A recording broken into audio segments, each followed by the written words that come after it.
here is my honest Sonos Ace versus Bose QuietComfort Ultra comparison in 2025 and which is better. Hey there, Odie from RecordingNow.com. We're on a mission to create the most comprehensive database of honest, unbiased, wireless headphone and earbud reviews, head-to-head comparisons, and overall rankings to help you make a more informed purchase. Did you know that you can save up to $100 or more on either of these headphones by shopping for them in renewed, in like-new condition, or used? I got this like-new pair of the Sonos Ace for $245, which is over $200 off the full retail price on Amazon. Links to where you can check those prices will be in the video description and in the pinned comment below. Visit recordingnow.com or Google Recording Now to see the rest of our content. All right, so if you're new to Recording Now, we are going to break down every single category and give an objective score to each of these headphones so we can compare them against each other and any of the headphones on the website. Then at the end, we're going to tally up an overall score and choose a winner for today. So starting with comfort, the Bose QuietComfort Ultra weighed 63.7 grams lighter than the Sonos Ace on my scale. So the Sonos Ace weighs 318.1 grams.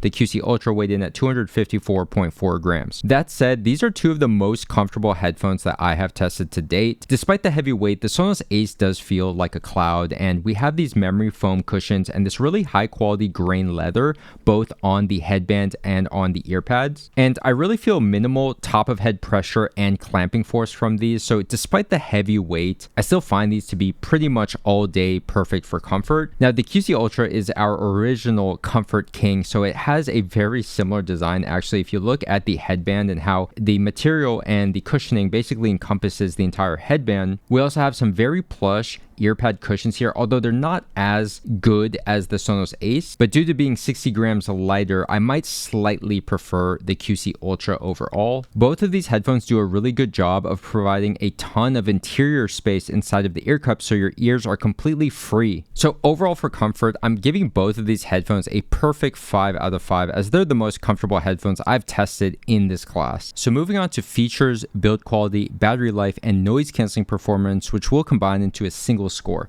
So first I want to show you the hard shell cases of the Sonos Ace and the QC Ultra. The advantage here is the QC Ultra can fold and collapse, so thus it has a smaller footprint, and it's clear that Bose designs their headphones for frequent flyers and travelers in mind, which I do prefer. The Sonos Ace, on the other hand, it doesn't collapse and fold, but it has a pretty durable hard shell case that should protect the headphones just fine. Now when it comes to the features, both of these are modern headphones that have the built-in microphones for calls and the active noise canceling and transparency modes. The one standout feature that the Sonos Ace has over the QC Ultra is true Dolby Atmos support for that spatial audio, whereas Bose has their own spatial audio called immersive audio, which to my knowledge doesn't support Dolby Atmos, and in my experience Dolby Atmos is a clear level above any of these other spatial audio knockoffs. But for me, spatial audio isn't really a deal breaker at the end of the day. It is kind of cool, but it's not really a major factor for my personal decision. Now, when it comes to build quality, immediately the Sonos Ace has one of the most premium looks and feel of this class next to the AirPods Max. You see it with the metal hinges inspired by the AirPods Max. And although it is plastic on the headband and on the ear cups, there's something about the finishing and the feel of these that feels much more premium than just your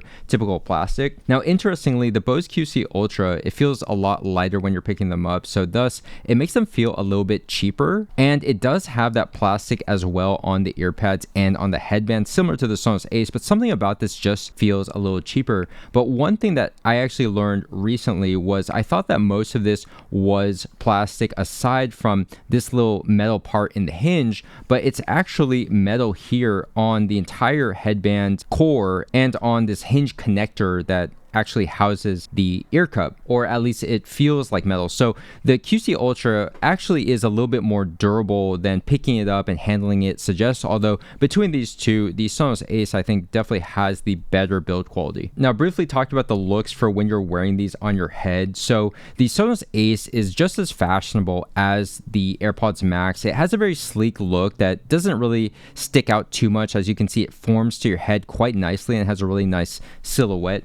The QC Ultra is not offensive at all. It's just really understated. It's a little bit more bland, and it doesn't look like a $429 headphone. And I will say, because this is in that soft white color, this is going to stand out a little bit more. But I do think that the Sonos Ace overall is more sleek and stylish than the QC Ultra. So moving on to battery life, the Sonos Ace is rated at 30 hours compared to 24 hours on the QC Ultra. So the Ace has 6 hours more battery life on a single charge, although I've received some comments on the YouTube channel from multiple commenters actually saying that their QC Ultra lasts about 30 hours. Now, both of these headphones are outclassed by the Sennheiser Momentum 4, which has the class-leading 60 hours of battery life, but the Sonos Ace is still above average. Now, talk about the noise-canceling performance between the Sonos versus the Bose QuietComfort Ultra, which is something that many people are probably curious about. So before the Sonos Ace, I had touted the Bose QC Ultra and the Sony XM5 here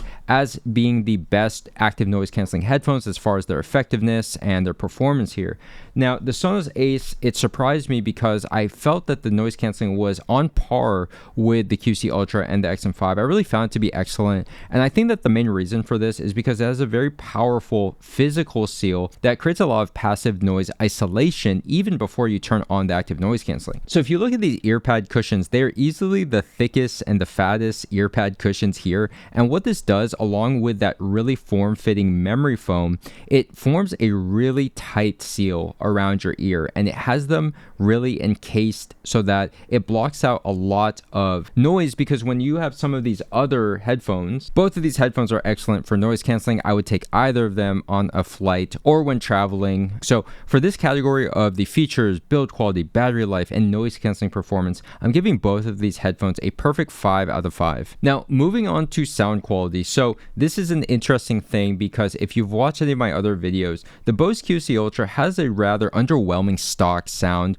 which really transforms by the use of EQ. And now I have 2 separate EQ settings for the Bose, which is my V1, which is the original one that was focused more on pop and modern music, whereas I needed to create an EQ. After listening to the very excellent Bowers & Wilkins PX7 S2E, I realized that the Bose could have a more consumer-friendly sound that is going to be better for genres like rock and metal, or for anyone who just wants more bass. So now there are 2 settings on the website that are going to really elevate the QC Ultra to something else. The Sonos Ace, on the other hand, has a very limited EQ with only bass and treble, so 2 bands, and then when I'm actually applying the EQ, it doesn't really seem to make as much of an impact, even as much as something like the Bose's 3-band EQ. Just having that mid band seems to make such a massive difference, or perhaps the QC Ultra is just better at taking EQ. Regardless, I'm actually testing the Sonos Ace stock because the EQ didn't really make a huge difference, whereas the Bose QC Ultra, it really was night and day. So to see the latest settings, check out the full blog post or the individual review of the QC Ultra where you'll find the latest settings. And again, there's 2 settings now depending on your listening preferences and what genres you like to listen to.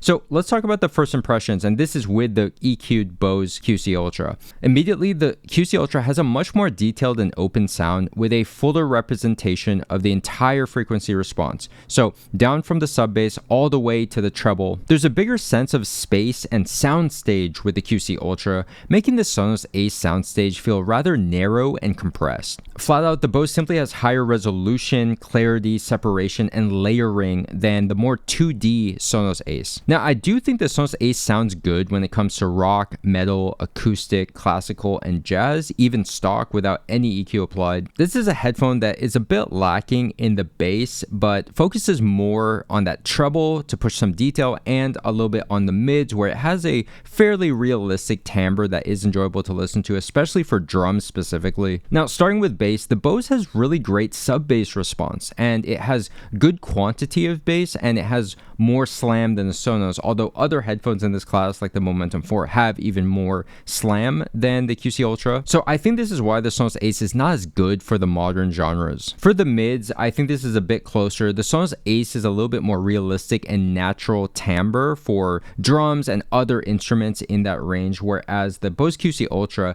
has very detailed mids, but perhaps not the most realistic, but it's pretty close here. Now for treble, the Sonos Ace has a sharpness and a sibilance to its treble that doesn't seem to go away even with using EQ, and this is is going to be more apparent on your modern music like pop that's already hyping up the treble and pushing that forward, whereas the QC Ultra has a very beautiful treble and it's very smooth with little to no sibilance at all, even with pushing the treble up even more with EQ. It's just bringing out even more of that beautiful detail. So when we're talking about overall thoughts and audiophile technicalities, the EQ'd QC Ultra is audiophile worthy to me, whereas the Sonos Ace is basically just a pretty good Bluetooth wireless headphone. I find the Sonos Ace to be in a tier below the QC Ultra, Momentum 4, AirPods Max, and the Bowers & Wilkins PX7 S2E. The Sonos Ace simply doesn't compete on the level of resolution and detail and separation as the headphones listed above, including this QC Ultra. But it's still a pretty good consumer headphone for listening mostly to those genres like rock and acoustic and classical. And one interesting thing about the Sonos is it's pretty good for enjoying dialogue-based media, so like TV shows, movies, YouTube, and podcasts. It seems to do a pretty good job there, combined with the fact that it has Dolby Atmos support and it also interacts with a Sonos soundbar to swap in the audio, which I actually did test because I have a Sonos soundbar. But to be honest, the QC Ultra can easily just connect to your smart TV as well, so that's not really a huge advantage. Overall, for sound quality, I'm giving the Sonos Ace an 8.1 out of 10, and this score has actually dropped twice now as I've been taking it through the rounds and I've been comparing it to other headphones and even more budget-friendly options lately. It's really drawn down the score of the Sonos Ace, whereas the QC Ultra receives an 8.9 out of 10 after EQ. This is one of the strongest audiophile headphones in this class of the premium wireless comfy noise-canceling headphones. Now, moving on to value, these are actually quite close when it comes to brand new retail, with the Sonos Ace at $449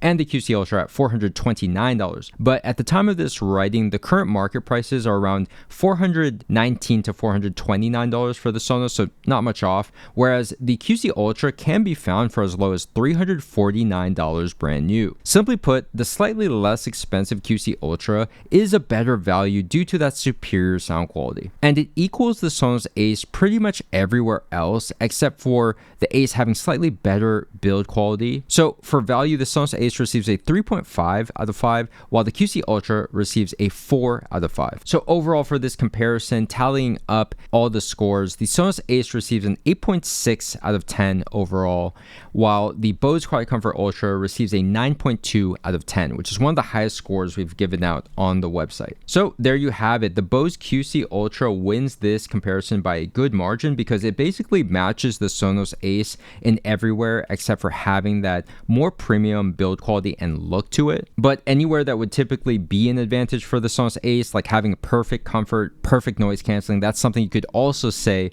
about the QC Ultra. Of course, the big difference maker is that sound quality, which is a really big margin for headphones that cost roughly around the same price range. The QC Ultra to me really surprised me after dialing in those EQ settings and unleashing its full sound potential. It really stuck out to me as something that is an audiophile headphone and something that I truly enjoy listening to. Whereas the Sonos Ace, the more that I test it and put it through these rounds, and now we're actually testing some more budget-friendly options under $130, which unfortunately for the Sonos Ace are sounding really good and quite competitive. Personally, hands down, I would choose the QC Ultra over the Sonos Ace, and especially if I can find it for that $349 brand new. I really think that is a strong value today. Again, there's links to where you can save up to $100 or more on either of these headphones in the video description or in the pinned comment below. If you enjoy this comprehensive head-to-head comparison, hit the thumbs up button, leave a comment below. If you have any questions about either of these headphones or any of the headphones on the site, leave in the comments below and I'll do my best to get back to you. Visit recordingnow.com or Google Recording Now to see the rest of our content. You can also use the search bar at the top to find what you're looking for more easily. And if you love listening to music and audio as much as we do,